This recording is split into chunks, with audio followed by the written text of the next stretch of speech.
Florida is tired of being a cheap date. Andrew Gillum wants to help Democrats win in 2020. Andrew Gillum has more free time than he would like.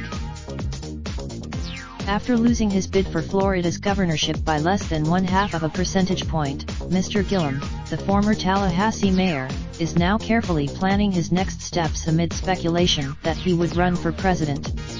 On Wednesday, Mr. Gillum spoke with the New York Times about why he's confident Democrats can wrest Florida from Mr. Trump in 2020, what he hopes to see from the primary field, and how he grades the performance of the Republican who beat him last year, government. Ron DeSantis. The interview has been edited and condensed. I heard your father recently passed and wanted to offer my condolences. That means a lot, I really appreciate it. How serious were you thinking about running for president? Did you give it real? Everybody has to consider what role they play in Trump's America right now to bring this to an end.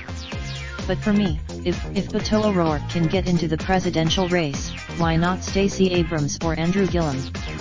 Is that a sign of, there's no doubt that O'Rourke enjoys a set of privileges in his decision-making that other candidates don't.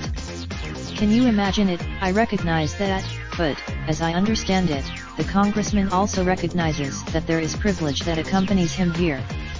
That doesn't make him. I think over the course of this race, you and America will discover what Beto O'Rourke's views are. And I think what's the importance of this effort you're announcing Wednesday? It's this is Florida specific, but guess what? Florida specific impacts the nation. 29 When Obama was on the ballot in 2008, Democrats enjoyed a registration advantage of almost 800,000.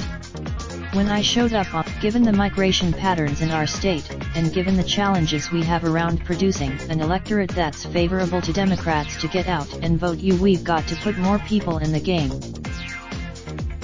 Florida is tired of being a cheap date. You can't just come. Republicans have been disciplined in our state in that way now for 24 years. And now it's time. Is this work only happening now because the Democratic Party and state party historically dropped the ball? When you don't have a governor who can raise money for a party in 24 years, it's very difficult for you to expect that party to turn on a dime and pull rabbits out of the hat. I'd say what are you looking for the Democratic presidential candidates to prioritize? I am convinced that, through our primary process, we will produce the person who's our strongest bet toward winning the White House. I hope but what about a Joe Biden-esque figure, a moderate who doesn't have the same type of progressive message he ran on? Whatever message Joe Biden may carry is closer to what I carry than Donald Trump's. But if you're Joe Biden, you're really going to have to search the recesses of your past and make sure that you're ready to reconcile those places that will put you outside the mainstream of where Democrats are today. And I expect, has Governor DeSantis been more pragmatic than you thought he'd be?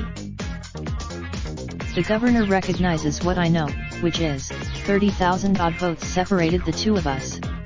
We each got formed. I know you have to go, but I keep coming back to you, Beto O'Rourke, and Stacey Abrams. It is striking that, listen, man, we're used to working.